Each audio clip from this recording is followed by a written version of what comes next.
Paladins are often touted by many as one of, if not the strongest of classes in all of D&D.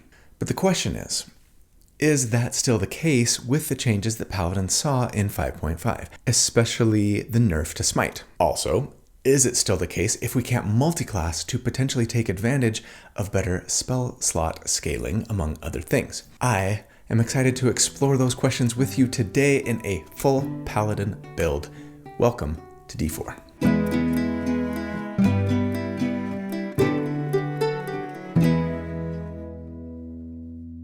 Hey everybody, so here at D4 every week I take a deep dive into character builds for my favorite role-playing games. I like to crunch numbers about them, I like to theorycraft about them.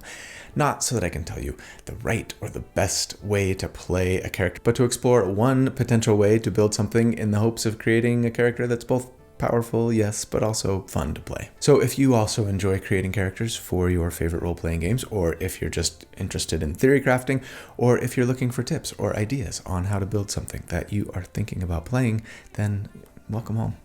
This is where you belong, and I'm so glad you're here. So thanks for watching. My name's Colby. All right, today is the day we finally finish the single class build series that I started all those months ago with that Marshals versus Casters video, the Barbarian and the Sorcerer.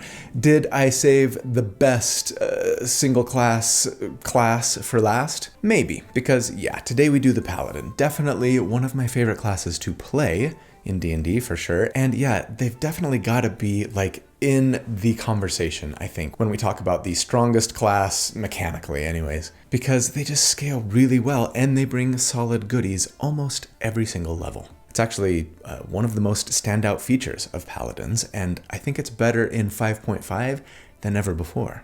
There are almost no dead levels for Pallies, right? On some classes, especially some subclasses, sometimes you get some levels that are like, but generally speaking, Pallies are like the opposite of that feeling. So much so that, yeah, my most popular short of all time, and it's not even close actually, is that Don't Multiclass Out of Paladin video that I did right up here.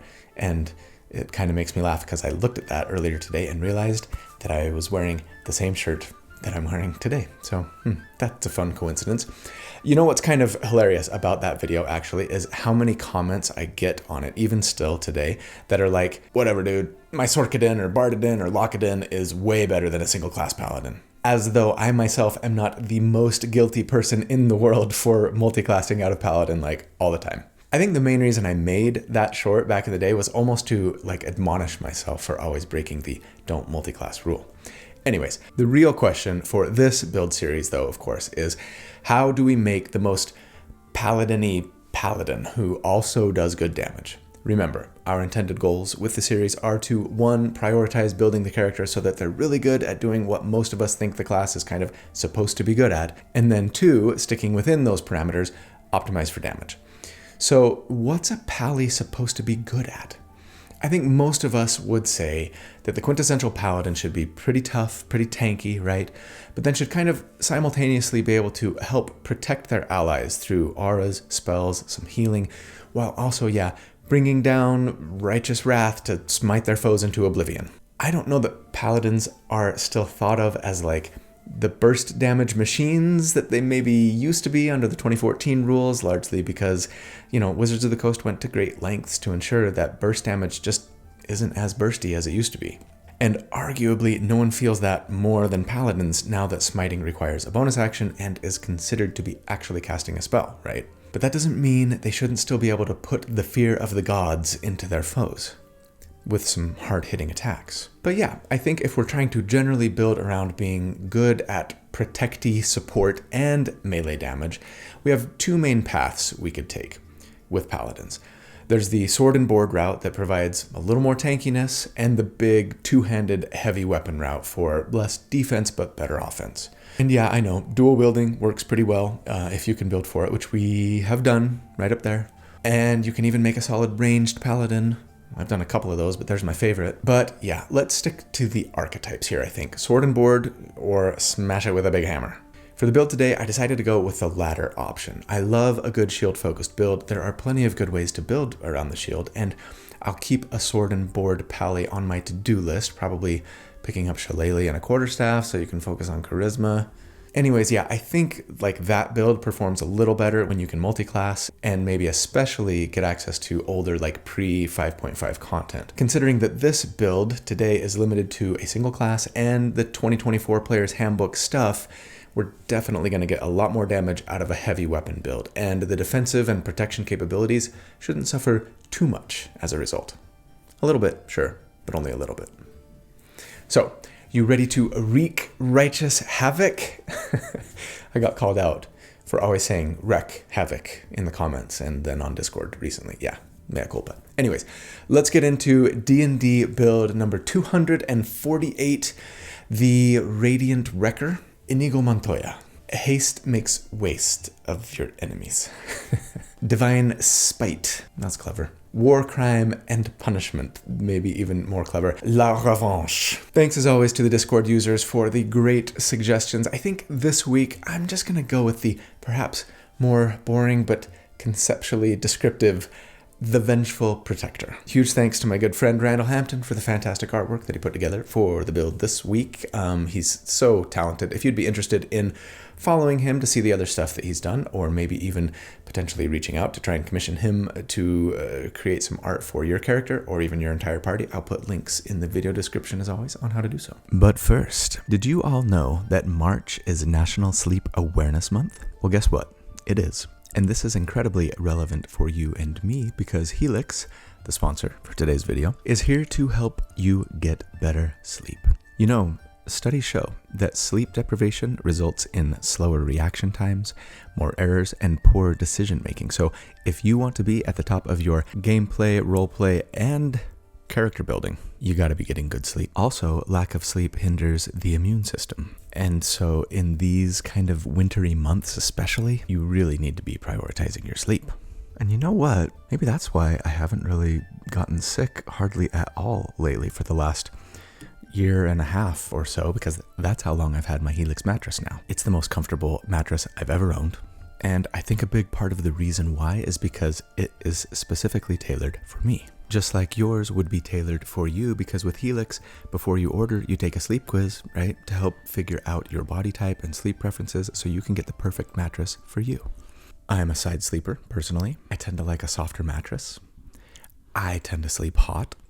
So I got matched up when I took the quiz with this Sunset Luxe mattress with a Glaciotex cooling cover. But there are 20 unique mattresses they offer, including ones built for kids and for big and tall bodies, and even just mattress toppers if you're on a budget. And I'm actually super grateful for the topper that we have in our guest room, because in the warmer months, I can go down to that room in our basement where it's cooler, right? And I tell you, I sleep just as good on that topper as I do on this mattress. It's not quite as good, but it is this close. So right now, Helix is running an exclusive partner offer for my channel in honor of National Sleep Month. And they're offering you, yes you, 27% off everything on their site. But you got to use my URL that's linked in the video description and the pinned comment. So please use that if you would when you go check them out. Thanks. And yeah, as always, they have a 120 now night sleep trial. So you have plenty of time to see if you like it. If not, which I have a very hard time believing, you can send it back and get a full refund. Their mattresses also have a lifetime warranty. And in the rare case you have to make a claim, doing so is super easy. And 94% of them are approved. That tells you what kind of company you're dealing with here. And they even have financing options and flexible payment plans if you decide that you do want to keep it. So shipping is free in the US. Comes rolled up in a box. It's super easy to set up. Stop putting it off. There is nothing for you to lose here, and there is so much for you to gain. So, huge thanks to Helix. I'm really grateful to you for helping me rest better every night and for your support of the channel. Okay, let's get back to the build. At level 1, for our starting class, we're going Paladin. We're going to be Paladin the whole time, of course. As for species that I would suggest considering, as always, there are plenty and anything will work, but I really love ASMR on Paladins. It just feels like the best fit thematically to me, conceptually.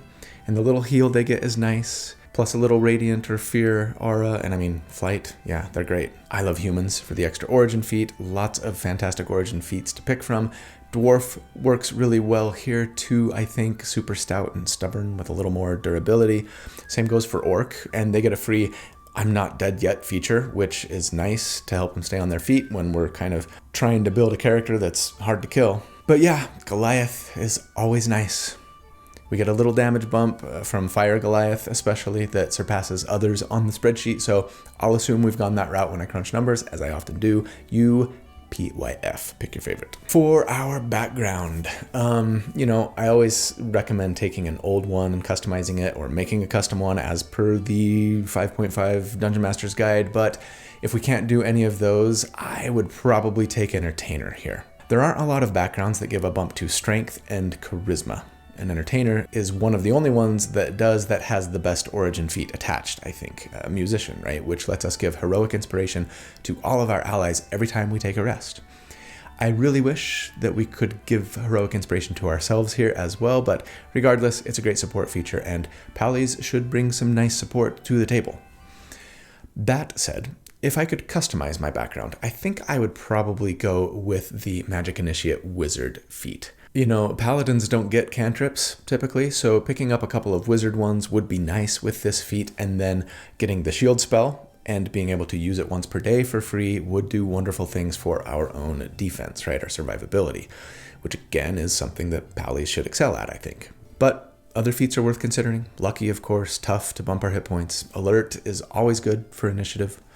Lots of options work well for our character concept. For our starting ability scores, though, I'm going to assume that we go the point buy method as always and say let's grab a 15 strength and take a +2 there, a 15 charisma and a +1 there, and then a 14 constitution. You could swap out that charisma and constitution if you really wanted to, but we get so much out of a good charisma score, especially for our aura of protection that comes later, right? So yeah, I'd personally favor charisma over constitution myself. For our starting equipment, you could start off with a sword and shield instead of like a big heavy two-hander, right? Or yeah, 2 light weapons to do some 2-weapon fighting. The damage from just using like a long sword and a shield versus a heavy weapon at this stage of the game isn't going to be that much worse, especially if we took the dueling fighting style at next level. And then of course our defense is a lot better with that shield.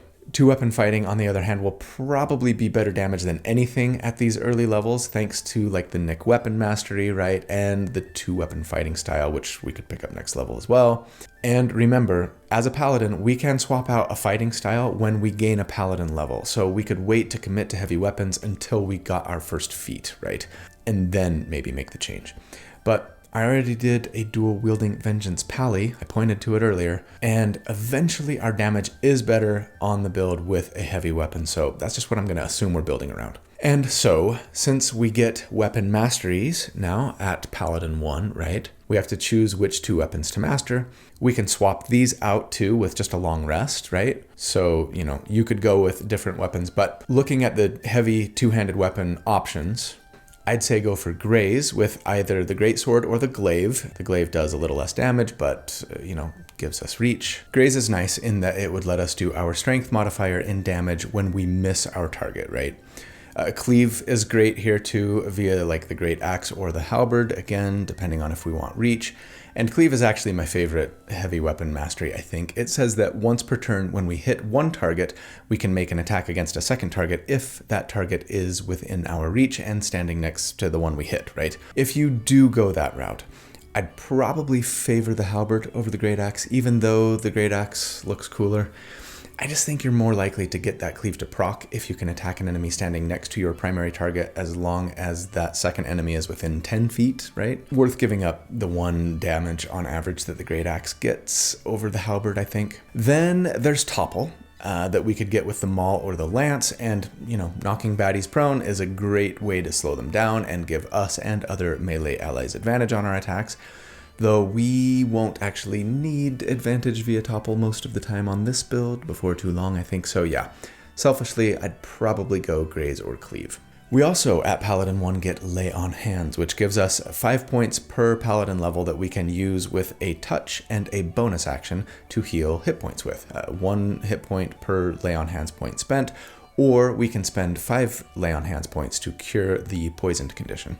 Such a great feature for support with wonderful scaling. Finally, at this level, we get first level spells, and I would for sure want Bless and would concentrate on it for most of tier 1 and tier 2 of play, I think. Unless you had a cleric or someone else concentrating on it, it's so good. An extra d4 to potentially your entire party's attacks and saves is just good all game.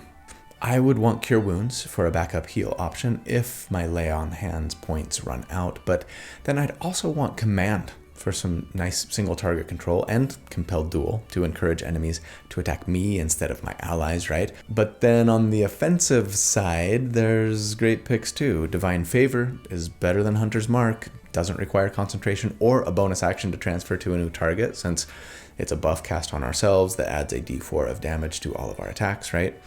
It's a smaller die, but so much better otherwise. And then there's Searing Smite. Like all Smite spells now, it takes a bonus action to cast when we hit with a melee weapon or an unarmed strike, but this Smite does a d6 of fire damage now and again at the start of the enemy's turn. And if they fail their Constitution save against it, they're gonna keep burning. The best part with Searing Smite is the scaling. It's 1d6 more damage on both the initial hit and the burn for every level we upcast it. So yeah, a lot of great choices. I want them all. Good luck choosing. I suppose at this first level, since I only get 2 options, I'm probably going Bless and Divine Favor. But then I'd for sure want to be dual wielding if I went that route so that we could make more attacks and would thus get the most out of Divine Favor, right? So yeah, feel free to start one way and swap your tactics when we hit Pally 4. You know who I wouldn't swap out for anything or anyone though? Not even for Nick or any of his friends? My channel members and patrons. Let me give them a quick shout out. You guys, thank you so much for your support. You enable this channel to exist. I couldn't do this without you, and I'm so grateful for you. So thanks. If you're not a member or a patron, I'd love it if you'd consider becoming one.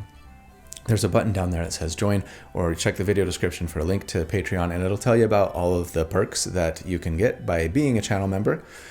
Those perks include access to the library of write-ups that I make for all of these builds so that you can recreate them yourself a little more easily, access to the community Discord server, and access to the live monthly Q&A hangout sessions that we have. I actually offer all of my perks to all of my members and patrons, regardless of the level they sign up for, as long as they sign up at silver or higher. It's just a couple bucks a month. I just ask that you pay, what you think you can afford and what you feel it's worth. But if you're not able to or interested in supporting the channel in this way, that's fine. Liking, subscribing, all of those things. They're great ways to support too. Just watching. I'm grateful that you're here. So thanks. At level 2, we get Paladin's Smite, which just teaches us the Divine Smite spell and lets us use it once per day for free, though cast at the first level, right, in that case. And Divine Smite still just does 2d8 radiant damage, again with a bonus action when we hit, does a little more if it's a fiend or an undead, and it will scale by a d8 for every level that we upcast it. It is better if we're just burning a first level spell slot, right, than Searing Smite, probably. And, it's better if we crit too, but outside of the once per day free use and, maybe critical hits or fire resistant enemies, I doubt I would use it all that often now, personally. We also get a fighting style here. And of course, like I've said, you could go dueling here for more single one-handed weapon damage if you're using a shield, or 2-weapon fighting so that your offhand nick attacks add your strength modifier, but then you would want to swap it probably when you hit level 4, assuming you're going to commit to heavy weapons at that point. That said, I wouldn't take the great weapon fighting style regardless. It's just pretty bad. On average, it'll add about 1 point of damage to our attacks, changing any 1s or 2s that we roll to 3s. It's better on a great sword or a maul than anything outside of a double-bladed scimitar. Here's a cool build for that weapon if you missed it about a year ago. But yeah, the fighting style is it's not great. I would personally rather bump my AC by 1 via the defense fighting style than my damage by 1, or better yet, on this build especially, go with interception, so that if an ally within 5 feet of us gets hit by an attack, we can use our reaction to interpose our weapon to reduce the damage they take by a d10 plus our proficiency bonus. It's a nice protector move. I only wish that the now improved protection fighting style would work for us, but you have to be using a shield to use protection, and I'm committed to the better damage heavy weapon route here, but if you're going sword and board, grab protection for sure. At level 3, we get Channel Divinity, first off, which says that we now have 2 Channel Divinity charges per long rest. We recover 1 use on a short rest, and we can use this either for Divine Sense, which lets us detect fiends, undead, and celestials, or something better that we get from our subclass. And what subclass are we taking? You've all figured it out by now. Yes, Vengeance. Is the Oath of Vengeance the strongest paladin subclass in D&D 5.5? Or at least when considering just like the 2024 Player's Handbook options? Maybe? Probably? Of course, it depends on what you're building for. The best subclass is the one that's going to fit your character concept and the most fun for you. Yes, I know. But if we're talking mechanics, especially if we're talking damage, then yeah, probably. First of all, Vengeance has, I think, the best spell list of all the Paladin subclasses in the Player's Handbook. There are just bangers at every level, more so than other oaths, I think. Again, maybe depending on what you're building for. But then there's the main feature, right? Vow of Enmity, that lets you burn a Channel Divinity use to just automatically have advantage on your target when you take the attack action against them. No bonus action required now to turn it on. Amazing. And you can even transfer it to another target if your first one dies. Again, no action required. It is so good.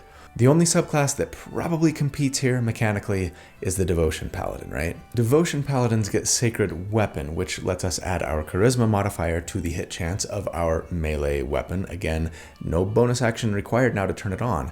That is super good, but if you do the math, advantage is worth about a +5 to hit, depending on our hit chance and the enemy armor class. So until we have a +5 charisma modifier, advantage is going to win out numerically. Especially when you consider that advantage is going to increase our critical hit chance, right? Since we're rolling 2 d20s to have basically double the chance of critting than if we were just rolling 1. And as a character who can smite on a crit, yeah, yay advantage. That said, there are a lot of ways to get advantage in D&D, right? And in 5.5 more than ever. Lots more ways to knock enemies prone now. Weapon masteries and spells can give advantage, etc., etc. So, sure, Vow of Enmity looks better on paper if we assume that the Devotion Paladin won't have advantage otherwise. But if they do, then yeah, that Sacred Weapon Channel Divinity is better. Maybe unless you're dual wielding or something. As for higher level subclass abilities, I think Vengeance sometimes wins out. Devotion does at other times, maybe again, depending on what you're building for. In the end, I decided to go Vengeance today for our single class build series because just having guaranteed advantage let me focus on other beneficial things for weapon masteries and species, etc., etc. And yeah, I like their spell list better for damage, but either option, or really any other Paladin subclass for that matter, are fantastic choices here. You almost can't go wrong. But assuming that we took Vengeance, we get Oath spells here, and Vengeance Pallies get Bane and Hunter's Mark for free. I honestly like Bane here way more than Hunter's Mark. Reducing the enemy's hit chance and saving throws by a d4 is a great way to help protect your allies and make sure their spells and things stick. Hunter's Mark, like I've said, suffers from the bonus action to transfer and the concentration issues. I suppose at these early levels for damage, it might be worth considering using. Even, yeah, like in addition to Divine Favor, but I'd probably only do that if I was in a boss fight or something where I didn't think I'd need to be transferring the mark to another target much, if at all. At level 4, we get our first general feat, and yeah, I think Great Weapon Master is the obvious choice. I'd love to have Warcaster, but pretty soon we will get a nice boost to all of our saving throws, right? I'd love to have Mage Slayer, or any number of other half feats, but Great Weapon Master bumps our strength to 18, and then lets us add our proficiency bonus to the damage that we deal with heavy weapons on attacks made with them during the attack action only now, alas. It's still a solid damage increase though, and only gets better as we continue leveling and making more attacks. Don't forget, the feat also lets us get a bonus action attack if we crit or kill an enemy with a melee weapon. That could come into play when we crunch numbers, maybe not, we'll see. And then, yeah, of course, if you've been going with 2-weapon fighting up till now, or sword and board, I would be swapping weapon masteries and fighting styles right as soon as we hit level 4, right? And then take this feat. At level 5, we get extra attack for 2 attacks with the attack action, fantastic. And then we get Faithful Steed, which lets us just know the Find Steed spell and cast it once per day for free. A free mount is always great for movement, so long as you can be fighting in a space where it doesn't get in the way too much, right? It's not really going to impact like our damage numbers, but it will definitely have some nice quality of life and movement benefits. And then we get 2nd level spells here. Vengeance Pallies get Hold Person and Misty Step for free, 2 really great options to paralyze a humanoid, to disable them and get automatic critical hits against them, right? Or to teleport. Beyond that, we mostly have a lot of nice like support and protection options at this level. Aid to heal and increase max hit points of party members. Lesser Restoration to cure bad conditions. Prayer of Healing is amazing for a 10-minute short rest with a little bonus heal to boot. And then there's Warding Bond, the best tank spell in the game. I would for sure plan on putting this on my squishiest ally to bump their armor class and saving throws by 1, and then like share the damage with them anytime they get hurt. It's so good. But then there's level 6, where we get Aura of Protection, that holy of holy abilities. We now get to add our Charisma modifier to all of our saving throws and to the saving throws of allies within 10 feet of us, so long as we are not incapacitated. This plus Bless equals some really incredible saving throw love for us and maybe even our entire party. But at level 6, it is time for our first damage report. Here's what combat would look like for us at this level if we just wanted to go all out for damage. On round 1, we would put Divine Favor on ourselves with our bonus action, right? Run up to our target enemy, ideally standing shoulder to shoulder with another ally if we could, so that they could potentially benefit from our interception fighting style, assuming you took that. We'd activate Vow of Enmity and swing away. On subsequent rounds, we would be attacking with our action, potentially blowing a use of our Fire Giant Goliath bonus damage on our first hit. But what about our bonus action there? If we crit or kill an enemy, we get a free bonus action attack thanks to Great Weapon Master, right? But we also need our bonus action to smite, should we choose to do so. Man, I really hate that change. Have I mentioned how much I hate that change? I have, many times.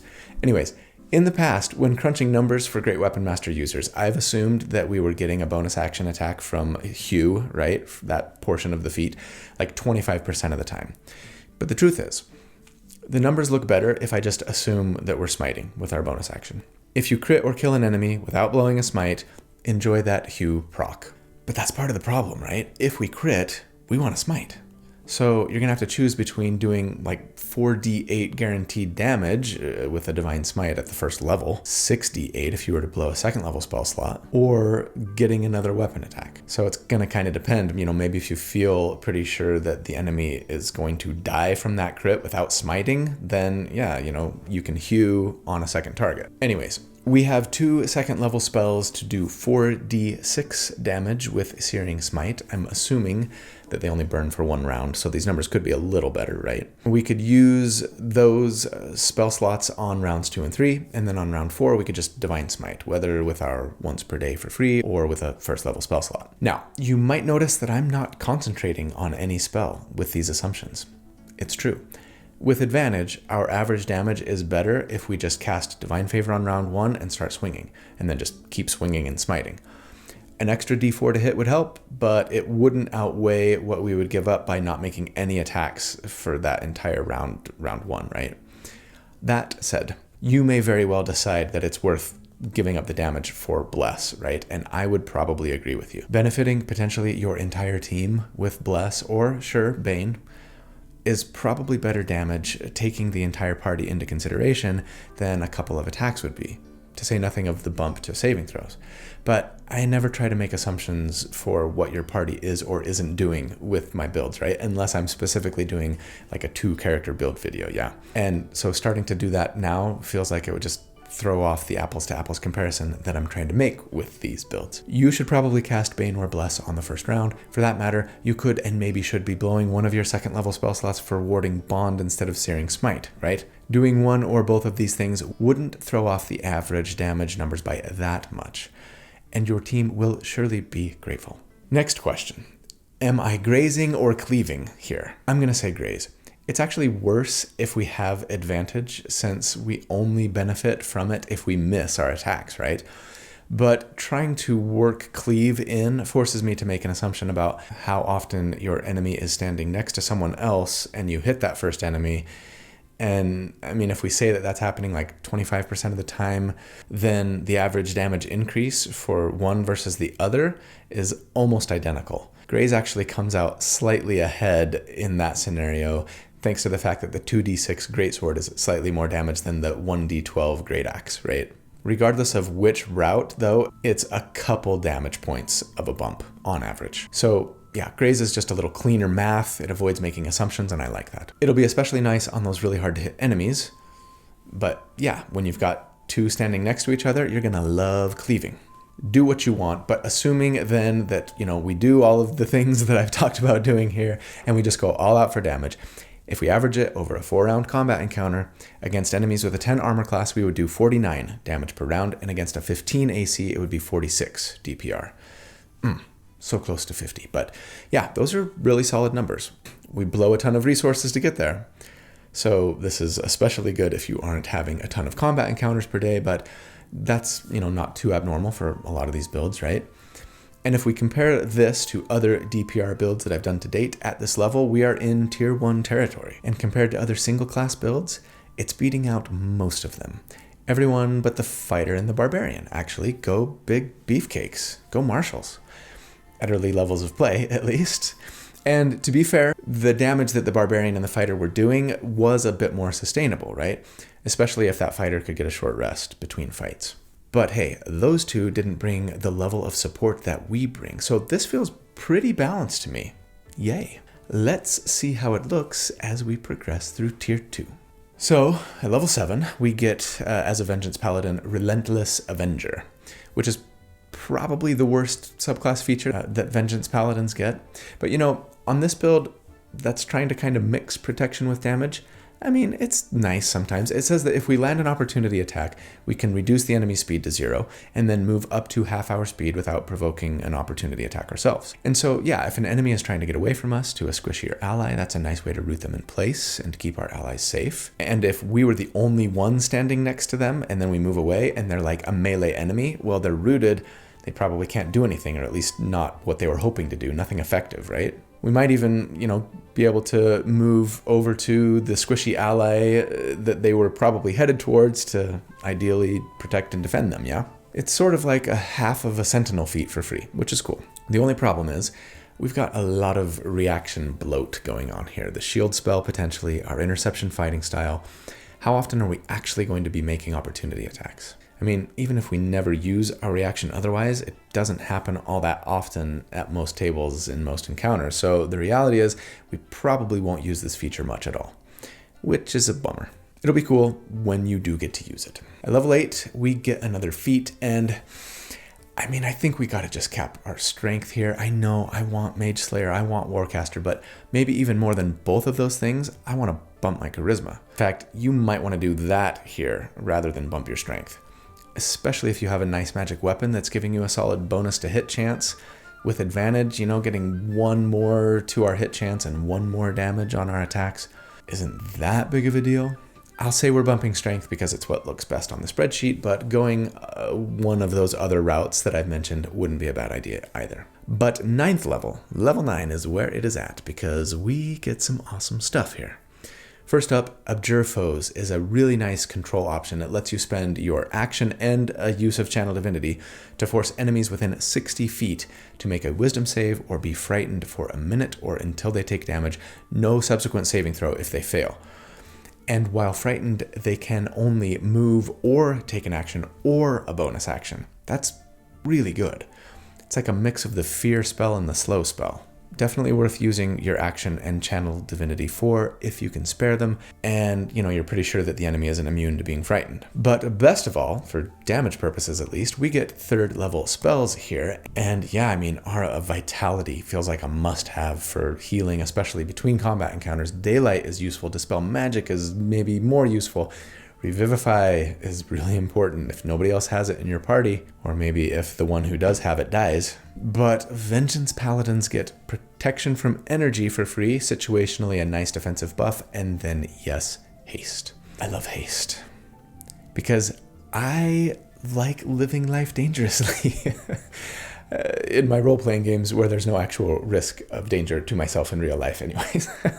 Haste might be my favorite buff in the game. +2 to your armor class, advantage on dexterity saving throws, double your move speed, and even an extra action that we can use to take the attack action, though it only allows for a single weapon attack when we do. But yes, it is technically taking the attack action, so Great Weapon Master bonus damage should still apply. All for the teeny tiny, almost insignificant price of if you lose concentration on the spell, you're incapacitated for a round. Oh, and that means no aura of protection that round too now, right? Oof. No big deal. We'll be fine. I think the huge downside to haste, or the risk, right, is part of the fun of the spell for me. I do. So I'm using it for sure. Unless I'm the party's bless bot, I suppose, in which case I might be asking myself why I went with Vengeance, if I'm being honest.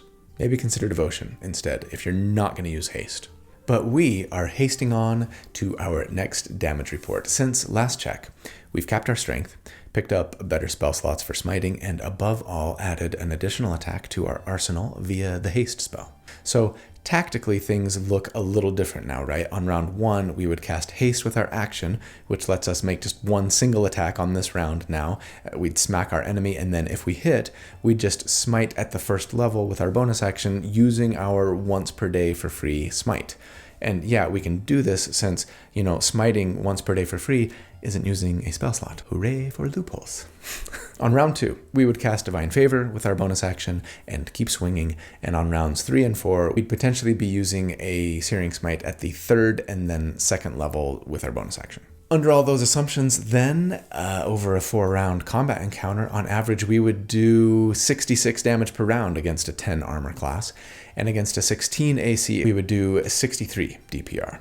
That's a nice little, 30% increase or so since last check. And compared to other builds to date, we're still tier 1 at this level, but maybe more like bottom half of tier 1. Still solid. And compared to other single class builds, we're kind of in a similar place, near the top, but actually beating out that fighter now, at this level anyways, against most enemy armor classes at least, and just barely behind that barbarian. That sorcerer is creeping up on us though, beating out everyone at the very easy to hit enemy ACs at least, but on average we've still got a slight edge. So yeah, it's kind of crowded at the top, which honestly I really like to see. And considering all the ways we can benefit our party through buffs and heals and protection, we're looking pretty dang fine. Can we keep it going into tier 3 of play? Let's find out.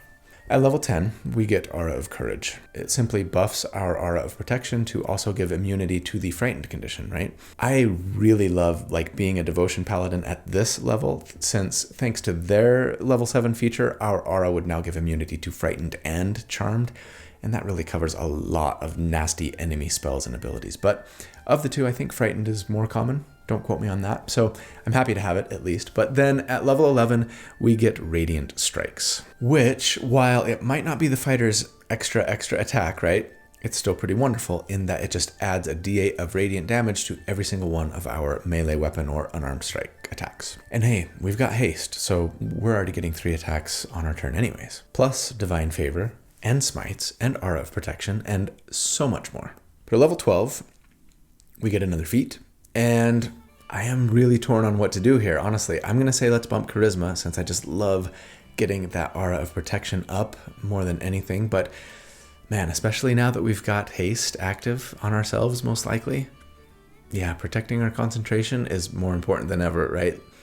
To be fair, increasing our Aura of Protection by bumping our Charisma will help our concentration checks too, if only by 1. And yeah, again, advantage on concentration checks that we could get via Warcaster would do a lot more for those checks than just a +1.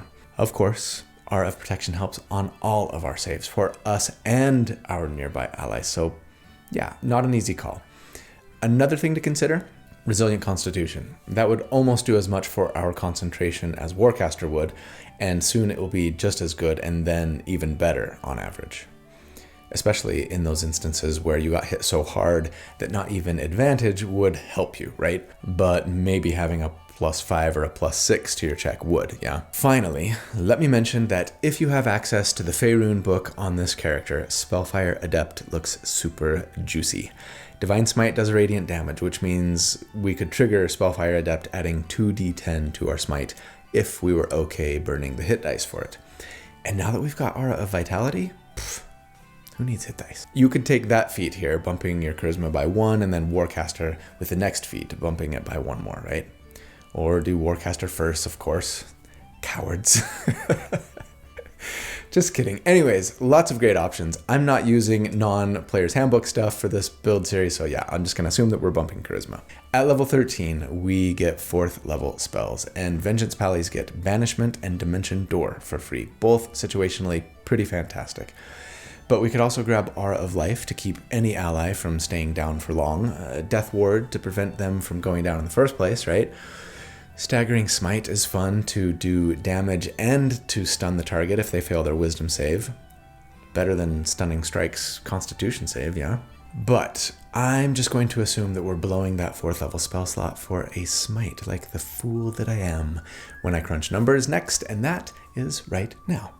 So, since last check, we have added a d8 of damage to all of our attacks thanks to Radiant Strikes, and improved our spell slots for better smites, right? But beyond that, most of our power increases have come in the form of better support and utility and defense and even control, which are all fantastic things. But at this level, averaged over a 4-round combat encounter against enemies with a 10 AC, we would do 83 damage per round, and against a 17 armor class, it would be 78 DPR. Which is another decent little 25% increase or so, but it's not crazy scaling.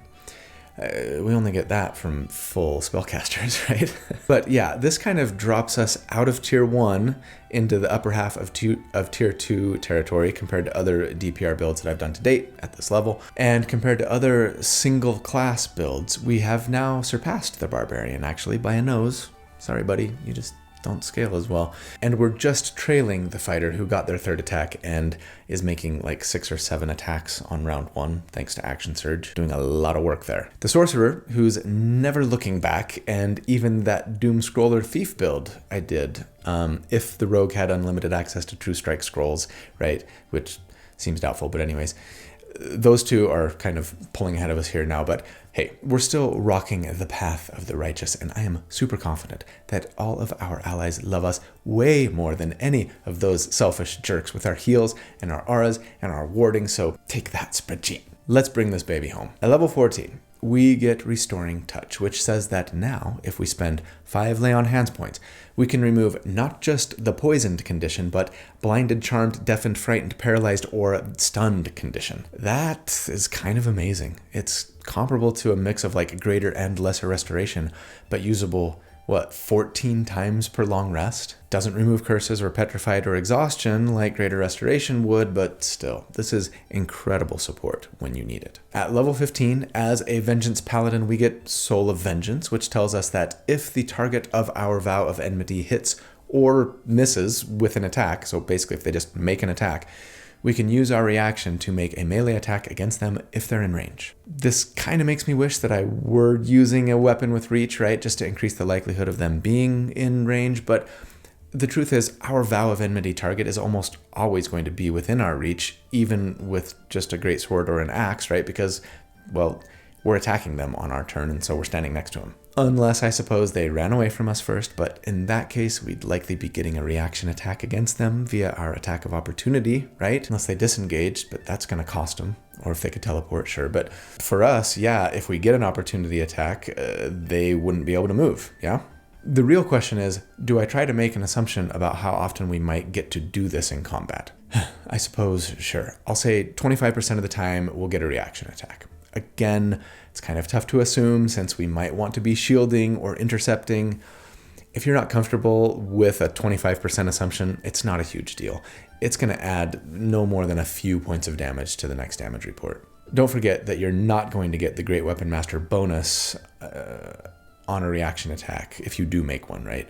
Nor can you smite with it, because you need your bonus action for that. All right, at level 16, we get yet another feat, and, for the same reasons I gave last time, I think I'd probably just bump my charisma to 20 here and cap it.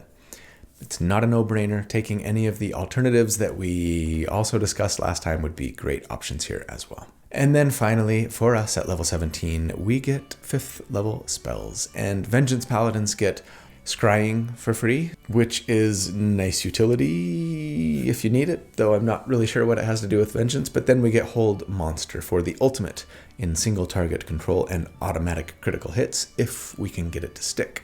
Beyond that, Banishing Smite is a fantastic way to combine control and damage if you're okay giving up concentration for it. Destructive Wave can be some fun and flavorful area of effect damage with a knock 'em prone rider. Greater Restoration is there if you really want to cover all of your Cure Bad Conditions bases. And, Summon Celestial Spirit is good. It might be worth considering. All of these summon spells are pretty solid, but since it requires concentration, if you have even just a +1 weapon, you'll get more average damage out of haste and a third attack, right, than you would with a summoned Celestial Spirit. And if you're rocking a Flame Tongue weapon or better, it's kind of a no-brainer to get more attacks, I think. Plus, not to mention the additional benefits that haste brings beyond just the damage.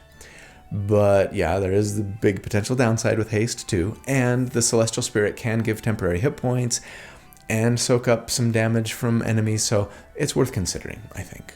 But at level 17, it is time for our final damage report. Since last check, we have added essentially a quarter of a less powerful attack to our turn, thanks to Soul of Vengeance, and gotten some better spell slots for upcasting Smite if we really wanted to.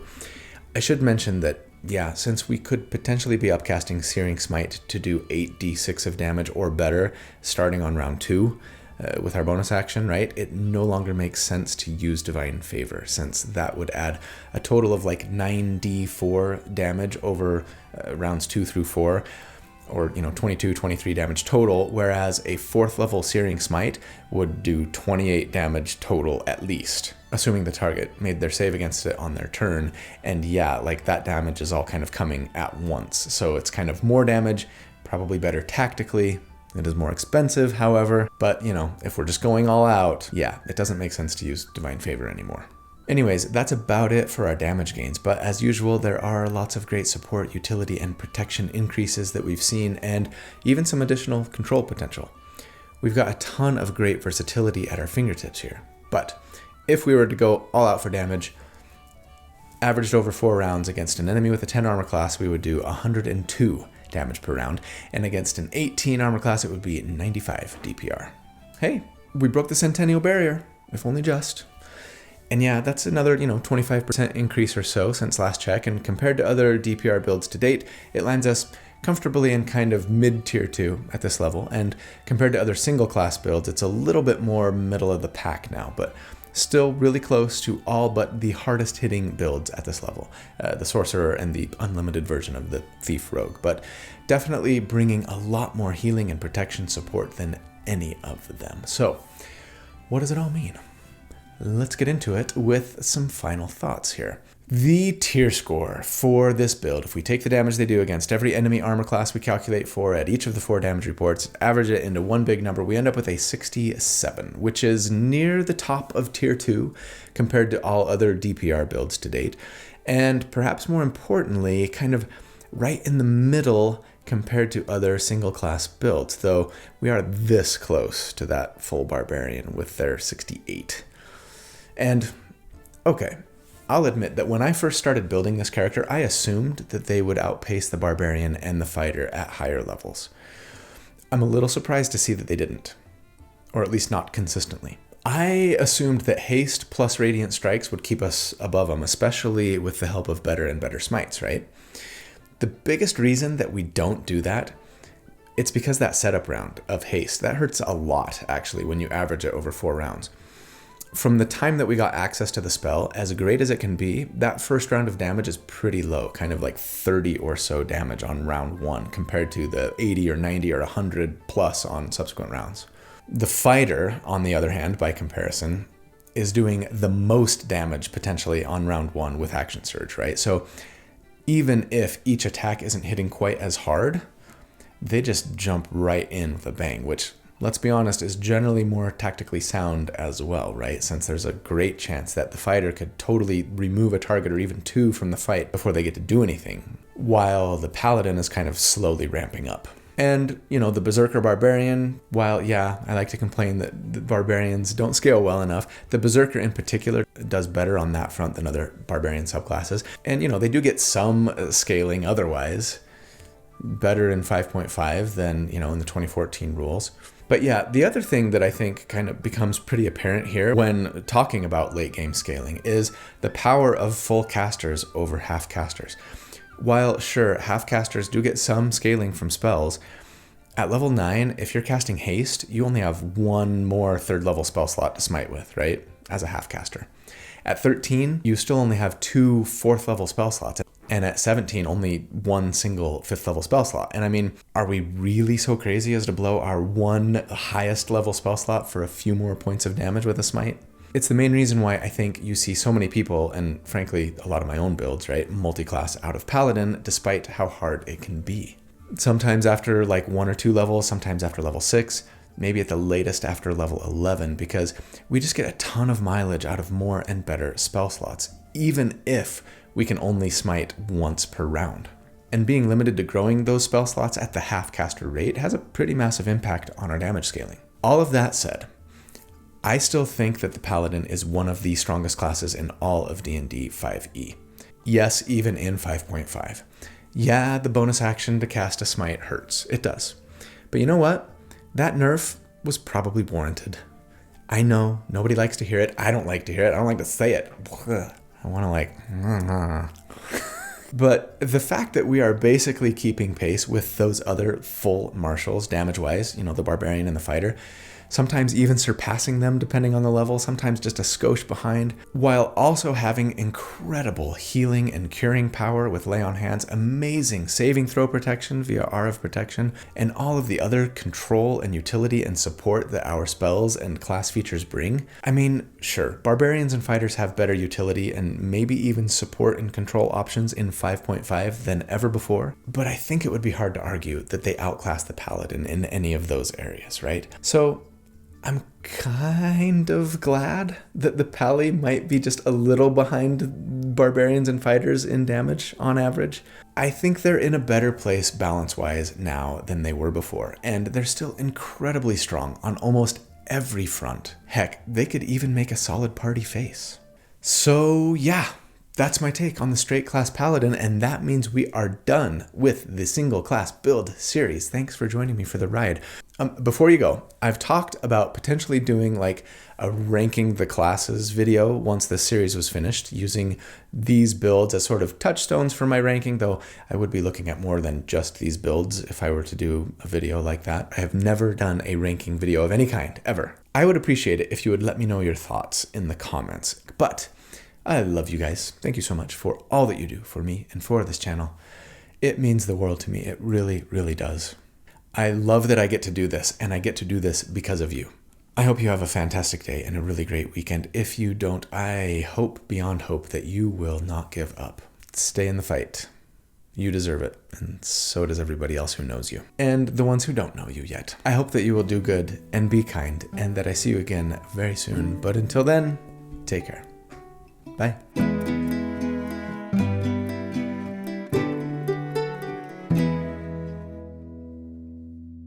Come along with me and the butterflies and bees. We can wander through the forest and do so as we please. Come along with me to a cliff under a tree where we can gaze upon the water as an everlasting dream. Oh, yeah. My daughters have totally gotten me into Adventure Time. Sorry, Knox. Don't know why it took me so long. But yeah, we pretty much watch like an episode a night. So at this rate, we'll finish the series in about 5 years. It's so good. It's so dumb. In the best way. Sometimes it's just dumb, but most of the time it's dumb hilarious. And yeah, I love it.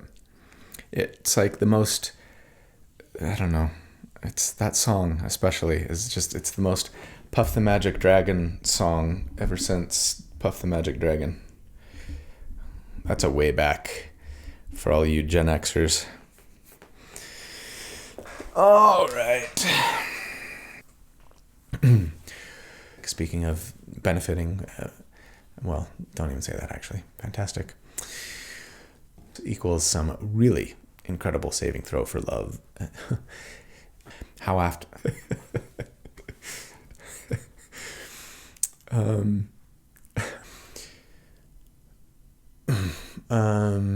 It's a couple of points of a... Ugh. I hope that I'll see you again really soon. Sorry.